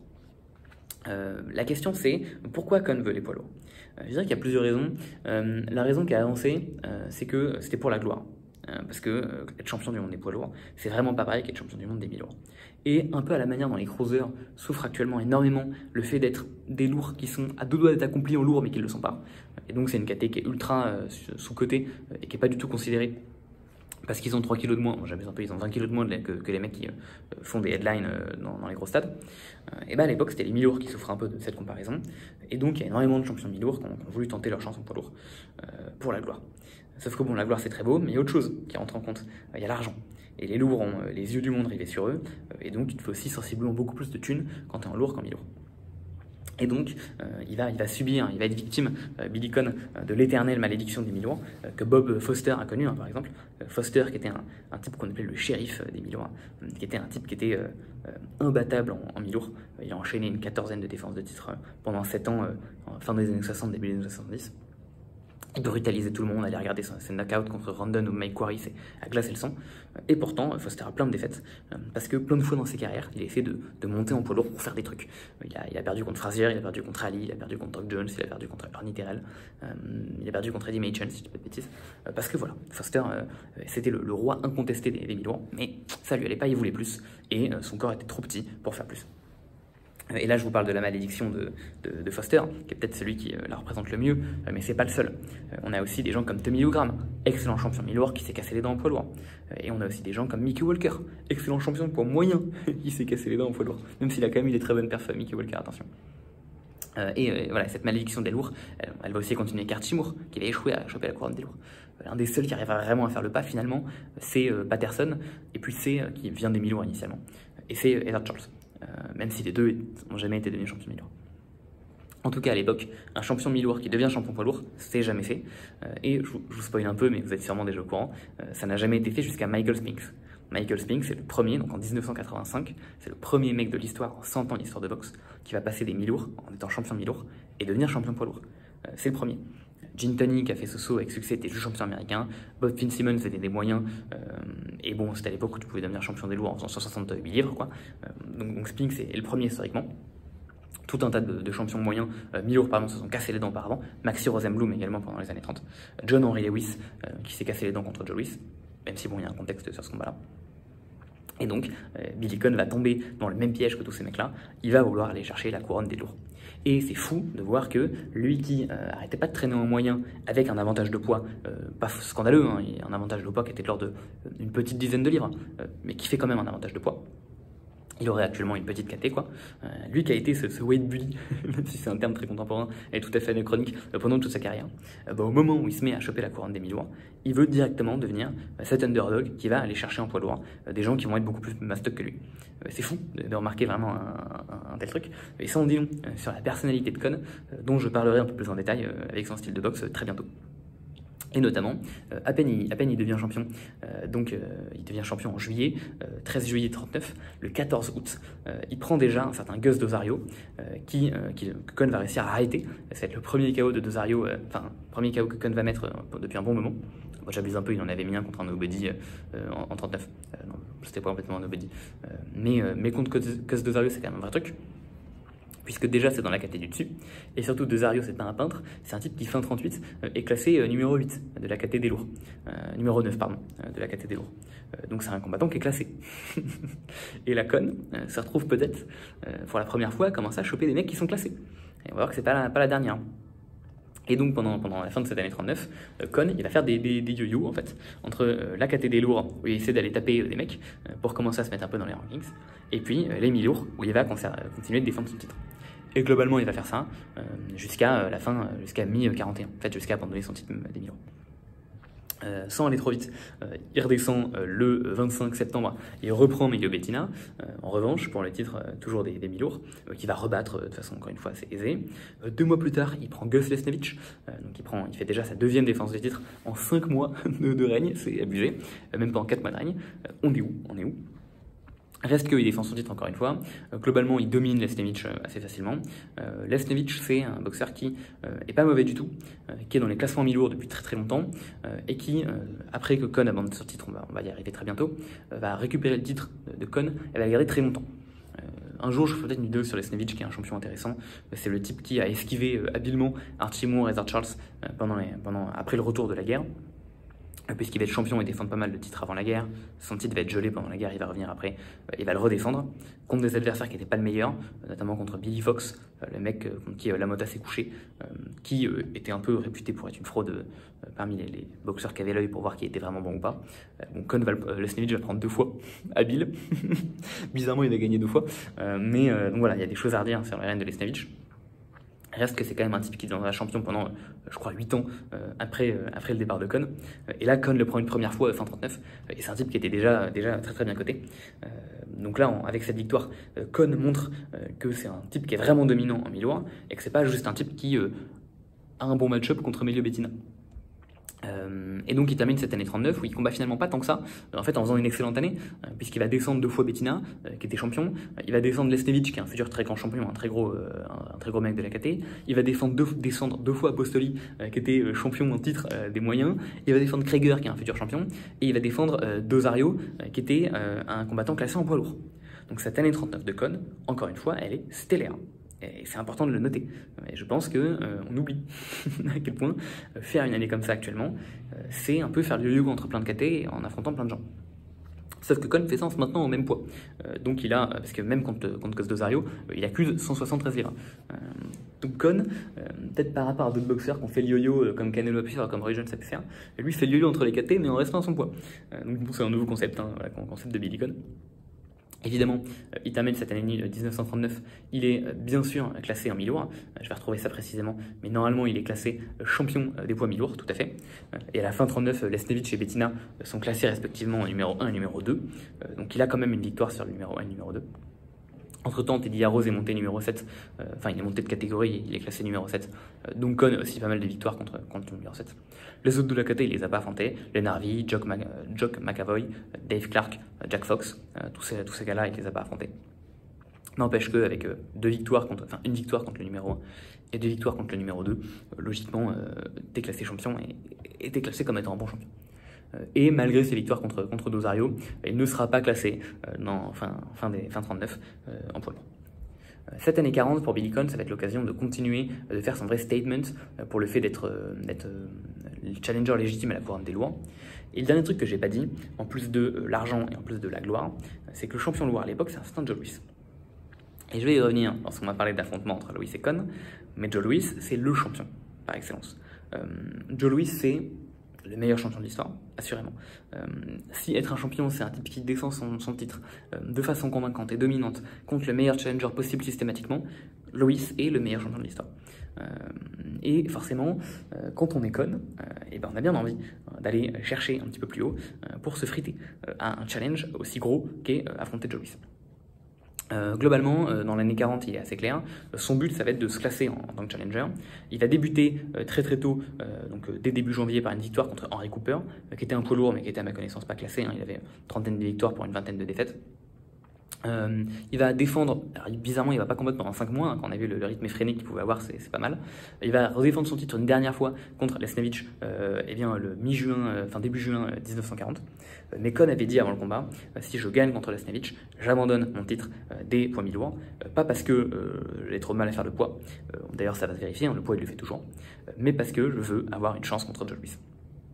Donc il affronte une deuxième fois Lesnevich, il regagne contre lui. Avec ça, on vient de finir toutes les victoires pour le titre de Billy Conn. Et c'est ça qui a fait que pendant longtemps, je me suis demandé pourquoi ce gars-là est aussi bien coté, alors qu'il a juste 4 victoires pour le titre contre 2 mecs, quoi. Et pourtant, ni Bettina ni Lesnevich sont restés dans les annales comme des très très très très grands mi-lourds. Et suite à ça, Conn abandonne son titre des mi-lourds, qui sera finalement remis en jeu avec Lesnevich le capturera, et il va partir à la conquête des poids lourds. Et il va pas faire ça n'importe comment, puisqu'il va terminer l'année 40 en prenant respectivement Bob Pastor, Al McCoy et Lee Savold. C'est pas rien. Bob Pastor, c'est important de commencer par lui. C'est un type qui était un très très bon poids lourd depuis un moment, qui avait affronté Joe Louis un peu avant que Joe Louis devienne champion. Bon, il avait perdu contre lui. Juste après, Joe Louis était devenu champion en battant Braddock. Entre-temps, il était quand même resté extrêmement bon combattant, hein, puisqu'à part une petite défaite fin 37, il était sur une défaite contre Gus Dozario, il avait pas perdu. Il avait notamment battu Al McCoy, dont j'ai déjà parlé. Et ça lui a permis d'avoir une chance contre Joe Louis fin 1939. Le 20 septembre 1939, devant quasiment, non je ne retrouve plus combien de personnes, mais visiblement voilà, depuis 34 000 personnes, devant 34 000 personnes à Détroit chez lui. Louis va donner un combat très très épique contre Pastor, qui va être très courageux, puisque malgré qu'il va se prendre un savon dès le début du combat, il va tomber 4 fois au premier round, une fois au deuxième, il va s'accrocher, finalement il va tomber KO au 11e. Mais malgré tout, à ce moment-là, Pastor est reconnu comme étant un des tout meilleurs poids lourds du monde, notamment pour l'effort qu'il a pu montrer contre Louis. Fin 39, Bob Pastor est classé numéro 2 de la catégorie des lourds, derrière Tony Gallanto et derrière Joe Louis. Tony Gallanto qui se fait également éclaté par Joe Louis, on s'en doute. Donc c'est pas rien d'être placé numéro 2. Et qu'est-ce que fait Conn? Il va monter, affronter Bob Pastor. Encore une fois, il faut avoir une sacrée paire voilà. Et d'autant plus que Bob Pastor fera son habituel poids lourd de 181 livres, c'était pas non plus un lourd très massif, et Conn lui va se ramener à la limite des mi-lourds, il va se ramener à 174 contre Pastor, donc il va même pas se ramener particulièrement lourd. Et je vous avais dit que contre Dozario, il avait réussi à stopper un poids lourd qui était bien classé, alors que pourtant mi-lourd et en moyen il n'arrêtait personne. Rebelote, il va arrêter Bob Pastor. En 13 rounds, c'est vrai, mais il va quand même arrêter Pastor, en l'ayant envoyé à terre au 9e et au 12e. C'est encore une fois un gros statement, un gros message qu'il envoie à toute la catégorie des lourds. Le mec qui mettait KO personne arrête le numéro 2 de la caté. Et il va pas s'arrêter là, puisque derrière il va prendre Al McCoy et Lee Savold, qui vont tous les deux être des très bons poids lourds.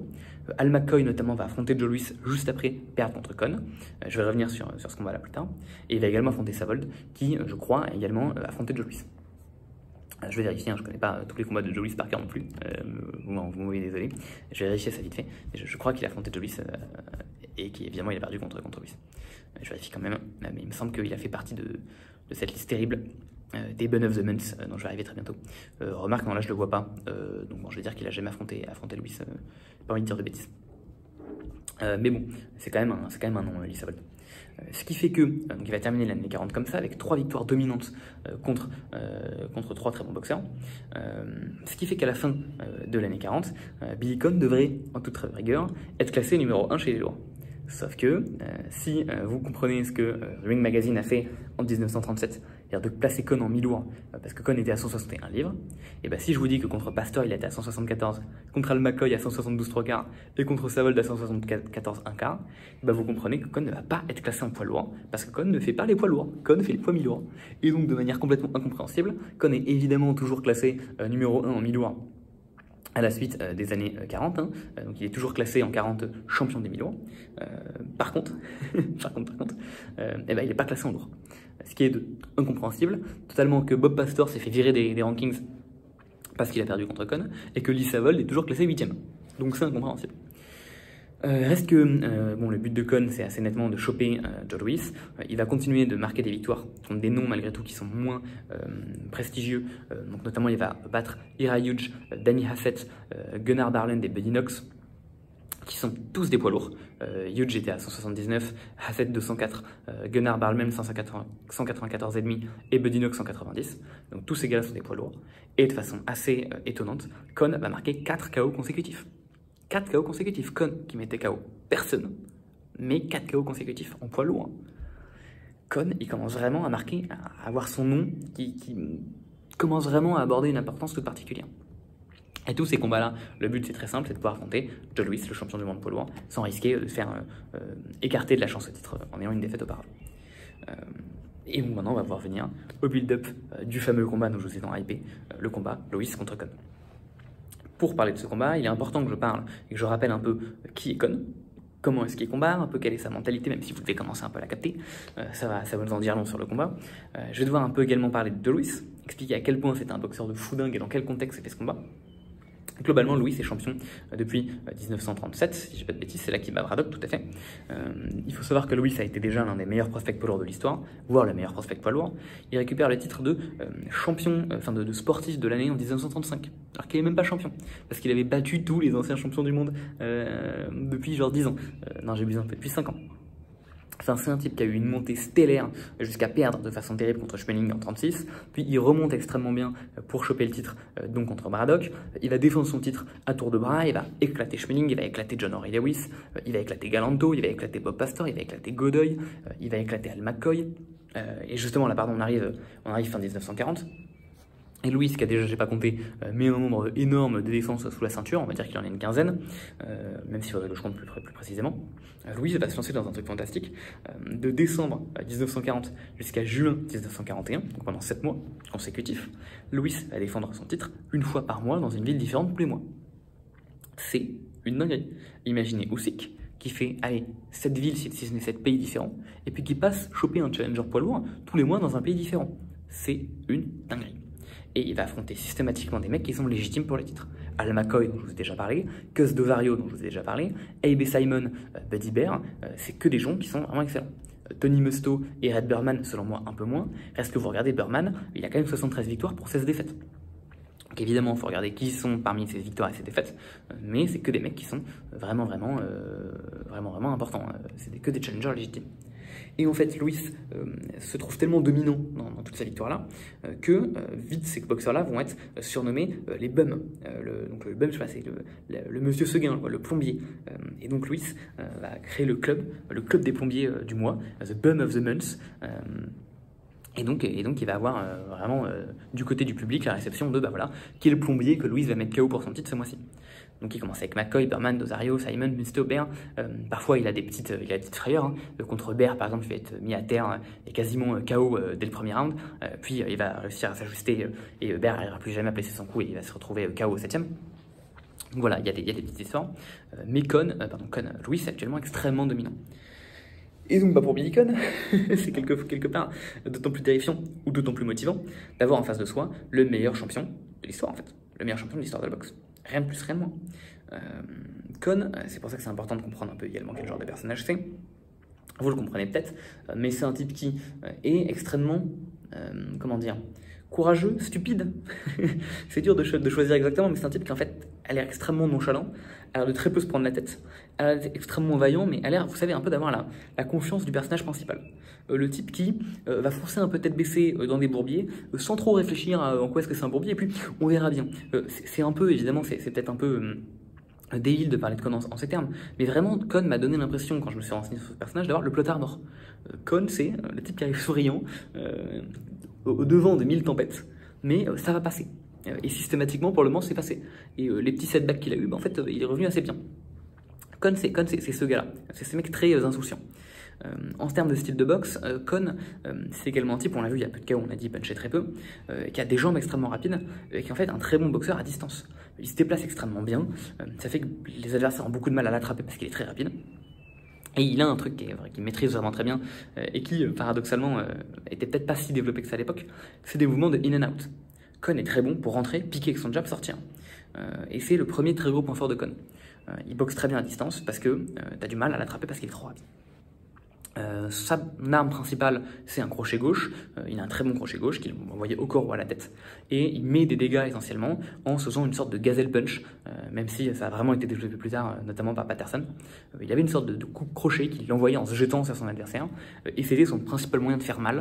C'était de avoir tous les longs de son corps pour toucher. Sauf qu'après, le problème, c'est qu'il se retrouve à l'intérieur. Et je vous ai vendu Conn comme un outboxer, un type qui aime bien garder sa distance, qui est rapide, et puis qui rentre pique et sort. Donc à l'intérieur, il sera en difficulté. Sauf que Conn, c'est son deuxième gros point fort, c'est le combat à l'intérieur, le infighting. C'est une tradition, un art qui s'est un peu perdu, notamment parce qu'à l'époque, les gants, il y avait le pouce opposable qui permettait d'avoir beaucoup plus de stratégie, d'un peu de lutte, où tu étais capable de contrôler un peu plus l'arme, l'épaule de ton adversaire. Il y avait beaucoup de boxeurs qui travaillaient avec leur tête aussi, donc pas en mettant des coups de boule, hein, mais en réussissant à utiliser leur tête pour se placer en sécurité, faire perdre l'équipe à l'adversaire et créer des ouvertures. Cohn le faisait assez bien, Henry Armstrong le faisait super bien, et il avait également beaucoup de travail de contrôler avec ses mains les avant-bras, les épaules de l'adversaire. Et donc il y avait toute une stratégie de clinch très active, dans laquelle le but c'était de contrer, de contrôler, de placer des coups dans les ouvertures, de faire en sorte de ne pas en avoir, quand on touchait de vite contrer. Et Cohn était expert là-dedans.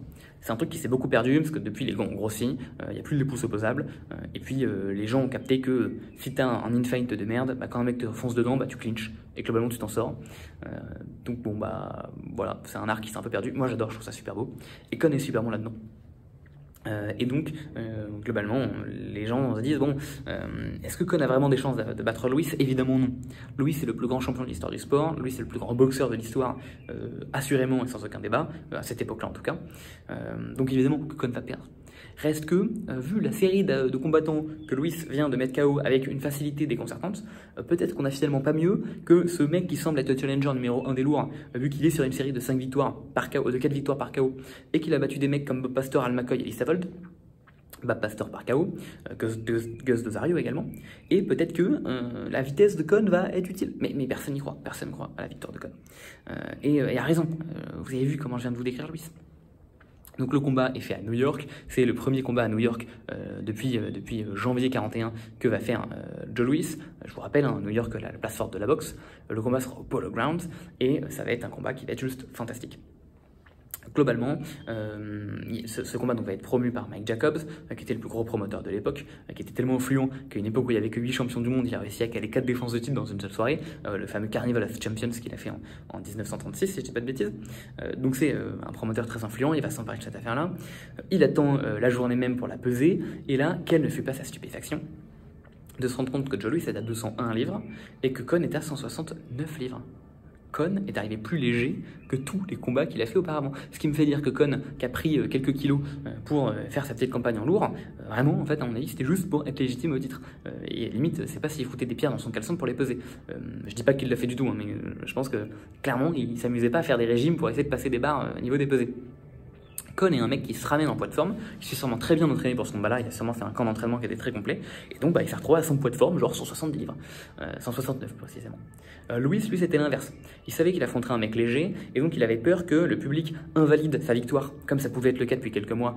Il n'avait pas la reconnaissance qui était justement proportionnelle à la valeur des exploits qu'il était en train de réaliser.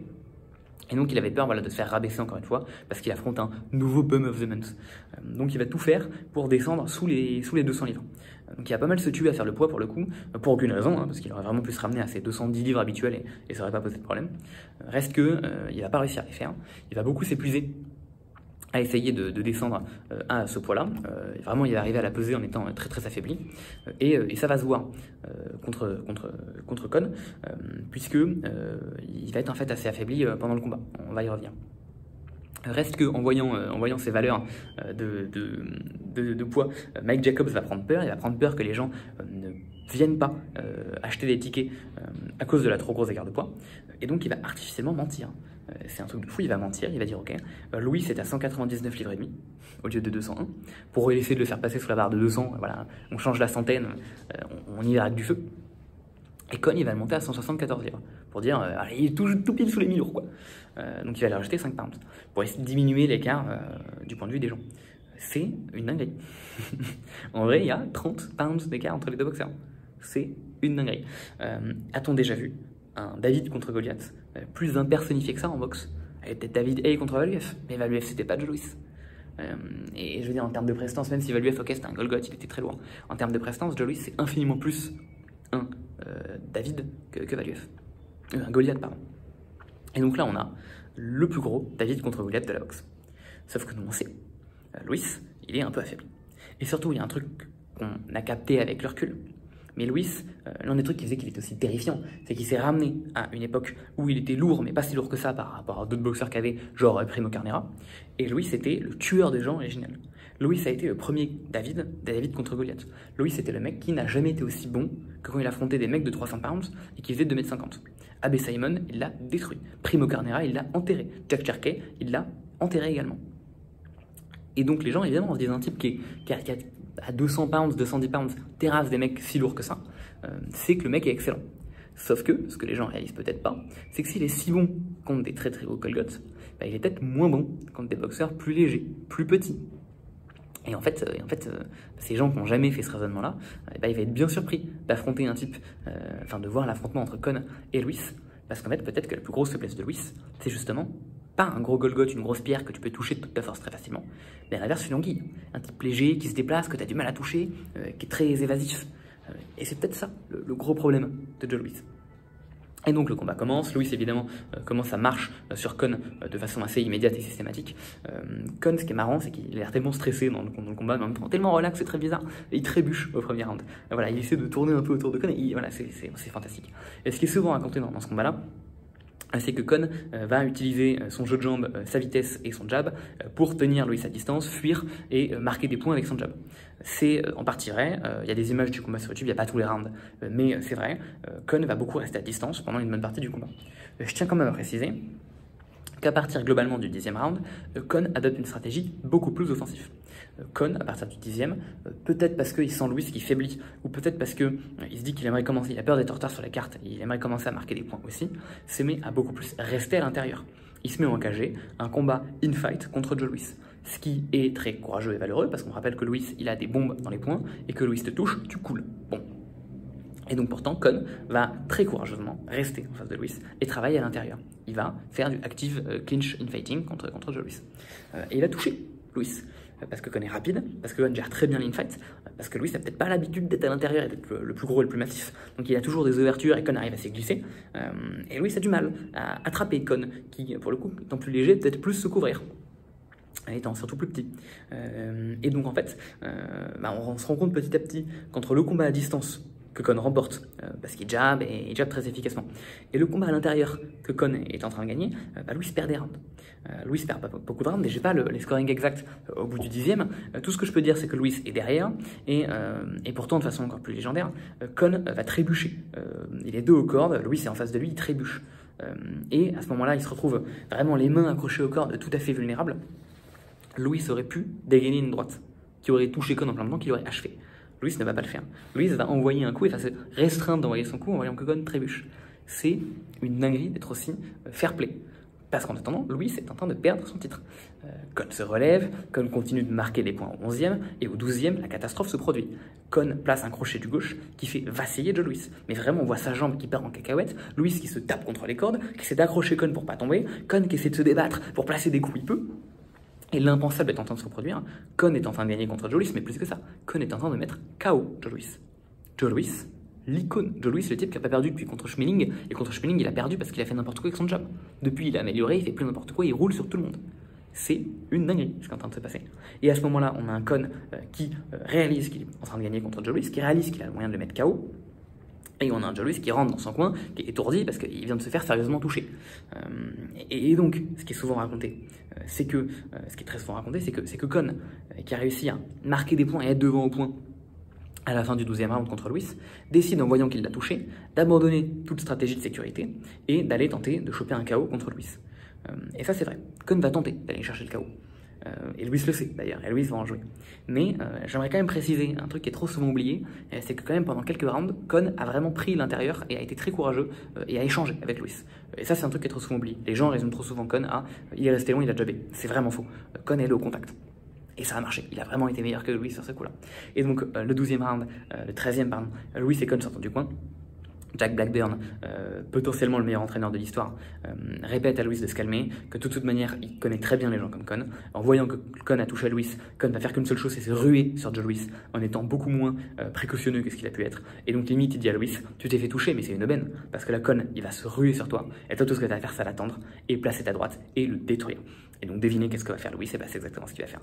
Kon va se ruer, Kon va abandonner toutes ses stratégies de défense qui consistaient soit à garder la distance avec son jab, soit à rester à l'intérieur et à profiter des trous de souris et de son gabarit plus petit pour gêner les coups de Louis. Kon va commencer à échanger à mi-distance contre Louis, il ne faut pas faire ça. Louis va toucher Kon une première fois très très fortement. Kon va être touché, il va passer en mode défensif. Louis, comme à son habitude, va prendre son temps. Il va pas se ruer. Malgré tout, l'instinct de tueur de Louis est toujours présent. Vraiment, hein, c'est rare d'avoir vu un aussi bon finisher sur le ring. Je le dis, hein, Louis te touche, Louis te coule. Ça a toujours été comme ça. Pas un seul boxeur s'en est sorti vivant une fois s'est fait toucher par Louis. Et Kon, en étant maladroit, en étant pas précautionneux pendant quelques dizaines de secondes, s'est fait toucher par Louis et il a fini sa fin à ce combat-là. Louis va très méthodiquement le récupérer, lui placer un premier uppercut, lui placer une autre uppercut, lui placer un cross, et très vite, Kon se fait acculer, et Kon tombe comme un sac de patates au 13e round. Il va se faire compter, et malheureusement, le compte va arriver jusqu'à 10, et Kon va perdre par KO contre Joe Louis. Jamais on a vu un challenger être aussi vaillant contre Kon, contre Louis. Jamais on a vu un type aussi proche de arracher le titre à Louis. Ce combat est fantastique, et ce combat a tellement passionné les foules d'avoir pour la première fois un vrai rival à Louis, hein, parce que Louis a beaucoup manqué de ça. Louis, ok, il a décimé tous les anciens champions jusque dans les années 30. Mais une fois que Louis devient champion, le combat référence de Louis, à part Schmeling 2, c'est Kon 1.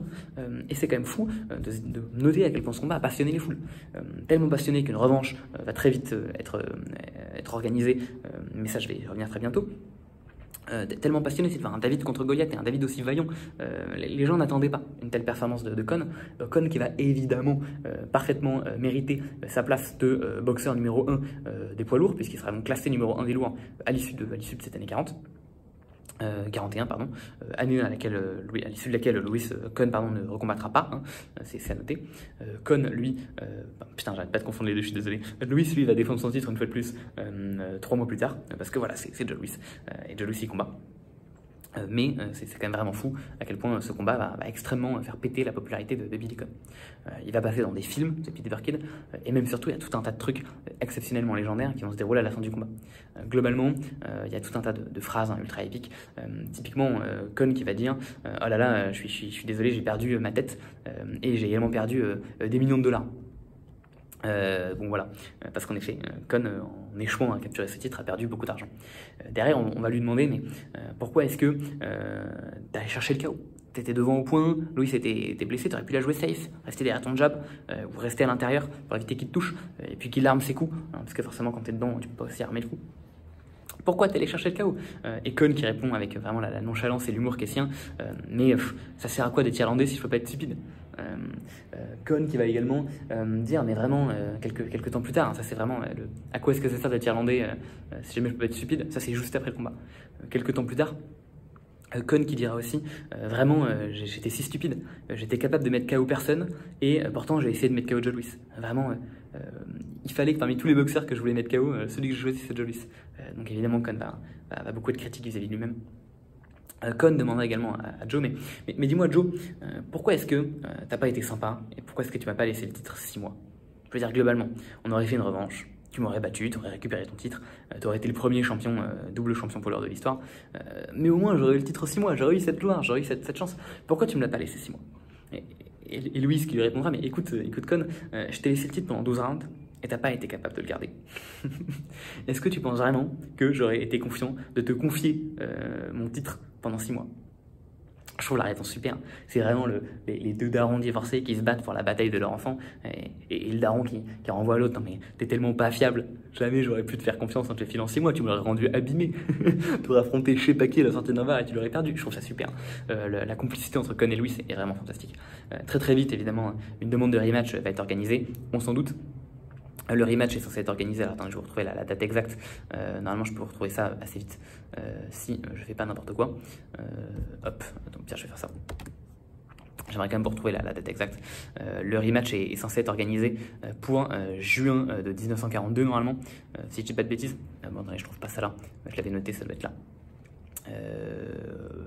Bon, au pire, c'est pas très grave si c'est surtout pas, mais c'était en tout cas censé être organisé pour 1942. Entre temps, Kon va se refaire un peu la cerise en raffrontant quelques boxeurs, notamment donc, dès le début 42, il va marquer 3 victoires, dont une victoire contre le champion du monde poids moyen, qui finalement a réussi à unifier toute la KT, qui s'appelait Tony Zale, qui est le type qui a réussi à unifier la KT des moyens, et pour de bon, puisqu'elle va rester unifiée pendant plus de 40 ans. Comme je vous l'ai dit, hein, jusqu'à Leonard Hagler, la KT reste... Ah non, j'abuse un peu, Monzon Valdez, il y a un titre qui a été split et puis qui a été recapturé par Monzon. Bon, et pendant plus de 30 ans, il va unifier la KT, Tony Zale, donc c'est un vrai truc. Et voilà, le combat va vouloir être réorganisé pour juin 42. Entre-temps, Louis a aussi défendu son titre quelques fois, voilà, pour des petites balades de santé. Malheureusement, le 10 mai 1942, Louis décide d'avoir une bagarre avec son beau-père qui est un ancien joueur de baseball. Bagarre dans laquelle il va se péter la main. Voilà. Donc du coup, le rematch va être décalé à octobre. Sauf que vous n'êtes pas sans savoir que la Seconde Guerre mondiale éclate, dès 39, voire 38, mais que les États-Unis rentrent en guerre à l'attaque de Pearl Harbor. Et donc finalement, le combat ne se fera pas puisque Louis comme Conn vont être récupérés pour aller à la guerre. Et donc on va passer à côté de ces rematchs qui aurait été l'un des combats les plus passionnants probablement de l'histoire. Finalement, la guerre va se terminer, les deux vont reprendre leurs activités. Louis va reprendre son championnat du monde des poids lourds et assez vite, il va y avoir des demandes pour ce fameux rematch qui aurait dû se dérouler et qui ne s'est pas déroulé entre Conn et Louis. Tant et si bien que c'est la première défense que Louis fera au retour de la guerre, ce sera contre Billy Conn. Et cette fois-ci, là où le premier combat, il y avait eu une com qui était un peu discrète, un peu maladroite, où il y avait un engagement du public qui était moyen, parce que le public avait peur de juste voir Louis qui affronte une autre canne, ouais, c'est ça, une autre boîte de conserve. Et bah cette fois-ci, les gens sont très très hypés pour voir la revanche entre Conn et Louis, pour essayer de voir si cette fois-ci Conn va réussir à gagner contre Louis, voir si David va enfin triompher de Goliath. Malheureusement c'est terrible, ça fait 4 ans que les boxeurs n'ont pas combattu, allez au moins 3 ans, leurs capacités ont clairement diminué. Et en fait le combat va être un peu ridicule. Malgré tout, avant le combat, Louis va prononcer sa fameuse super phrase quand on lui demandera mais est-ce que tu n'as pas peur que Conn, cette fois-ci, reste à distance et juste te batte à la boxe, hein, avec son jab et machin. Et Conn répondra he can run, but he can't hide. Donc il peut bien courir, mais il ne pourra pas se cacher. Ce que je trouve fantastique, hein, parce qu'en effet, t'as beau pouvoir faire le tour du ring, t'as pas de cachette sur le ring. Qui est vraiment une phrase qui continue de résonner dans les rings aujourd'hui. Globalement, le combat sera extrêmement décevant. Les deux, Louis comme Conn, sont très très loin d'avoir leur capacité à leur prime. Conn, c'est catastrophique. Louis est en décliné. Conn a beaucoup plus décliné que Louis. Et globalement, il y aura un match. Conn ne va jamais réussir à proposer quoi que ce soit contre Louis. Il va se faire mettre KO au 8e, de toute façon un peu pitoyable. Il sera récompensé de la récompense Flop of the Year. Donc bon, c'est terrible. Et suite à ça, Conn va se retirer pendant 2 ans et demi. Il va revenir et faire 2 misérables combats contre des mecs qui n'étaient pas du tout bien classés. Qui va gagner par KO. Étonnamment, il finit avec 2 KO. Et voilà, Conn va se retirer sur ça avec 63 victoires, 11 défaites et 15 victoires par KO.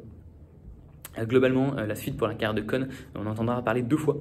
Une première fois, parce qu'il va être bizarrement, lui qui a jamais trop été un arbitre, va arbitrer un combat contre Carlos Ortiz et je sais plus qui. Je vais essayer de retrouver le gars contre qui Carlos Ortiz affrontait. Attendez, je vais retrouver ça tout de suite. Et bizarrement, ce combat va être un scandale parce que Conn va décider d'arrêter le combat à un moment où Ortiz est en difficulté. Et donc, voilà, c'était Ortiz contre Sugar Ramos. Comment j'ai pu oublier Ramos? Ramos, qui était un ancien champion du monde poids plume, hein, le mec qui avait tué Davey Moore et qui est dans la chanson Qui a tué Davey Moore, Who Killed Davey Moore en anglais. Et donc ce combat, qui était un combat qui passionnait parce qu'il était très engagé, qui avait vraiment un gros engagement de la part des deux combattants, un combat très serré également, et un combat dans lequel Ramos était devant au point, Conn va décider d'arrêter le combat et accorder la victoire à Ortiz par TKO. Bon, ça va faire scandale, surtout qu'apparemment Conn avait donné un long compte à Ortiz au 2e. Bon voilà, ça va faire scandale. Tellement scandale que la WBC sera retirée à Ortiz suite à ce combat. Bon, finalement, il y aura une revanche organisée. Ortiz va gagner le combat bonne et due forme et récupérera sa ceinture. Mais bon, c'est quand même marrant de noter qu'il s'est retrouvé une petite dernière fois dans un scandale, quelque part. Et la dernière fois, on entendra parler de Conn. Alors, ce sera, je crois, en 73. Je vais vérifier la date exacte. Non, pardon, il aura 73 ans. Donc, ce sera en 1990, où il y aura à Pittsburgh, quelque chose de tout à fait classique, hein. Un type qui va essayer de braquer un magasin, et Conn, qui était là, âgé de 73 ans, qui va se jeter sur le voleur, enfin sur le braqueur, qui va se débattre avec lui, qui va le frapper, et puis qui va réussir à lui arracher sa veste quand le braqueur osera s'enfuir. Sur la veste, il y avait marqué le nom et le nom de famille, l'adresse du braqueur, qui va du coup se faire instantanément interpeller. Et donc ce sera, à ma connaissance, la dernière fois qu'on va avoir le nom de Conn qui va remonter dans les médias, comme le petit héros local, l'ancien grand champion du monde de boxe et superstar local, qui va faire son petit, son petit truc de Batman tranquillement dans son coin. Il dira mon premier instinct, mon premier truc, ça a été de venir en aide à ce gars-là. Voilà, je trouve ça fantastique. Malheureusement, il va s'éteindre seulement quelques années plus tard, à 75 ans, ce qui est quand même une dinguerie de se dire qu'un type 3 ans avant sa mort s'est jeté sur un braqueur et a réussi à lui piquer à lui piquer sa veste. Et donc voilà, il va mourir en 93, d'une mort visiblement assez naturelle. Il a quand même été pas mal impliqué. C'est resté un boxeur qui était très populaire dans toute la fin de sa vie. Il a été pas mal impliqué dans des documentaires d'HBO notamment. Et puis de toute façon, ça semblait Kon être, comme je vous ai dit, le bon gars, un peu nonchalant, un peu bagarreur. De toute façon, c'est pour ça qu'il est dans la boxe très vite. Mais vraiment le bon gars. Sens de l'humour, typiquement, ça vaut ce que ça vaut, mais il s'est marié très tôt avec une certaine Marie-Louise, qui était la fille justement du joueur de baseball. Et il va rester avec elle, marié jusqu'à sa mort. Donc voilà, donc ça dit au moins quelque chose sur le fait que c'était au moins pas un type qui visiblement, comme c'était pas mal le cas à l'époque, était un mauvais mari qui faisait subir des violences à sa femme, comme a pu faire la Mota par exemple. Kon lui restera bien plus calme à ce niveau-là. Et donc voilà, ça sera comme ça que Kon s'étendra, en étant quand même resté un boxeur, si j'ai pas dit, mais en 41, qui aura participé à un film, c'est Pittsburgh Kid, dans lequel on peut voir Kon sur une scène avec Henry Armstrong faire un mini sparring. C'est super comme scène. Alors évidemment, c'est pas un combat sérieux, c'est-à-dire que juste quelques secondes, je trouve que c'est vraiment pépite. Et donc c'est ainsi que se termine donc la vie de Billy Kon. Globalement, si on récapitule sur sa carrière, on voit qu'en effet, c'est pas une carrière qui va particulièrement être flashy. C'est pas un type qui a multiplié les défenses de titre, qui a multiplié les catégories de poids dans lesquelles il est devenu champion. C'est un type qui a un palmarès de fou non plus, rien de tout ça. C'est un type qui s'est ramené vraiment avec son couteau et 3 cailloux dans le pro game à seulement 16 ans, qui s'est forgé sur le tas, vraiment, qui a réussi derrière à réussir à devenir un très très bon pro moyen en alignant une super année 37 où il a battu vraiment que des pointures. Yaros, Eddie Bebrisco, Vince Dundee, Fred Gisevi, Kim Corbett 3, Solly Krieger. Il a derrière réussi à s'imposer comme un excellent champion mi-lourd en battant Apostoli, Krieger, Milio Bettina, Gus Lesnevich. Et puis qui a pu tenter l'aventure poids lourd contre Pastor, McCoy, Stavold, Dorazio, et puis qui a pu faire également un très bon combat contre Zale, et surtout faire l'un des plus grands combats de l'histoire contre Joe Louis, dans lequel il a été quelque part trop bon, trop nonchalant. Peut-être que sa nonchalance lui a finalement fait défaut lorsqu'il a voulu aller pour le KO contre Kon. C'est considéré, je rappelle ce combat-là, comme le 6e plus grand combat pour un titre de l'histoire, émis en 96 par Ring Magazine, derrière des combats comme Frazier Mohamed Ali 1 ou Frazier Mohamed Ali 3, mais devant des combats comme Pryor Arguello, Hagler Hearns, Raúl Sugar Ray Leonard contre Thomas Hearns, devant des combats contre Julio César Chavez, contre Merrick Taylor, contre Carvajal González, contre Marciano, contre Walcott. Tout ça on dit quand même long, très très long, sur la qualité de ce combat-là, que je vous invite à voir. Il est disponible sur YouTube. Il est même disponible en couleur, que demander de plus. Et c'est assurément l'un des combats les plus légendaires de l'histoire. Et finalement, l'une des meilleures victoires de Joe Louis. La question donc c'est, Billy Kon mérite-t-il d'être dans la classe inaugurative des panthéonisés? Je pense que oui. J'ai pas compté le nombre de Hall of Famer qu'il a battu, mais croyez-moi qu'il en a battu un paquet. Je dis ça, j'ai peut-être marqué sur sa page. Non, je crois que c'est pas marqué sur sa page BoxRec malheureusement. Je suis désolé, j'ai pas préparé ça, j'aurais pu compter, mais croyez-moi, il y en a un paquet. Le nombre de Hall of Famer affrontés doit aussi être assez haut, mais bon, je pense que de toute façon tous les noms que j'ai cités, Krieger, Risco, Dundee, Yaros, Corbett, Civic, Apostoli, Overlin il l'a jamais affronté, Louis, Pastor, je pense que tout ça c'est des Hall of Famer, donc je pense qu'on est à pas loin d'une petite dizaine de Hall of Famer affrontés, ce qui est vraiment énorme. Vraiment énorme. Et c'est un type qui, malgré toute la classe que j'ai essayé de lui faire traduire ici, l'insouciance, la nonchalance dont il a pu faire preuve, et quelque part la simplicité, un type qui a toujours agi presque sur un coup de tête, sans trop se poser de questions. C'est un type qui était vraiment très attachant, qui est assurément une des plus grandes légendes de la boxe. Et donc pourtant, on n'entend jamais parler. Perso, on voit aussi un peu pourquoi ça peut être compliqué de savoir où placer Kon, parce qu'en même temps en poids lourd, il a donné le plus gros combat à Joe Louis, mais on va pas le placer très haut parce qu'il a perdu ce combat-là. En mi-lourd, on pourrait vouloir le placer extrêmement haut, mais techniquement, ça n'a pas été un très grand champion, et il a finalement affronté assez peu de mi-lourd, et on pourrait vouloir le placer extrêmement haut sur la liste des poids moyens, mais techniquement, il a fait la majorité de ses combats entre la limite des 160 et des 168 livres. Donc c'est même un combattant qui est dur en fait à placer extrêmement haut sur une des catégories dans lesquelles il a combattu. Si on devait vraiment en placer très haut sur une catégorie, ce serait sûrement les mi-lourds, où je pense que je l'aurais dans mon top 10 des meilleurs mi-lourds de tous les temps, autour de la 8e place je pense. C'est dur de le mettre plus haut, mais ça reste vraiment sujet à débat, puisque techniquement ses plus grosses victoires, et ce qui fait qu'il serait aussi bien classé, c'est ses plus gros combats, c'est quasiment que des combats en moyen, alors qu'il était un peu au-dessus de la limite, et une défaite contre Ruiz. Voilà, c'est tout ce que j'avais à dire. Ça fait déjà une vidéo qui est très longue. J'espère que ça vous aura plus intéressé et que vous aurez appris tout un petit peu une petite époque sur les moyens dans les années 30 et puis sur cette figure légendaire qui a été Billy Conn. Moi, je vous souhaite une excellente journée, une excellente soirée. J'aimerais bien parler désormais d'un petit japonais des années 60, un petit pot mouche. Je pense que ça donnera déjà beaucoup d'idées, mais je sais pas si j'arriverai là très bientôt à sum up un truc suffisamment complet pour que ça me convienne. En tout cas, aussi complet que 1h19 de vidéo, certainement pas. Je vous souhaite une excellente journée, une excellente soirée, et puis abonnez-vous, je le dis jamais, mais ça me ferait plaisir. Si jamais vous aimez bien la boxe et que vous avez envie d'en apprendre un petit peu plus sur David Boxer, ici vous serez sur le bon endroit. Voilà, sur ce, je vous souhaite une très bonne journée, une très bonne continuation, et puis j'espère vous revoir très bientôt. Allez, à plus.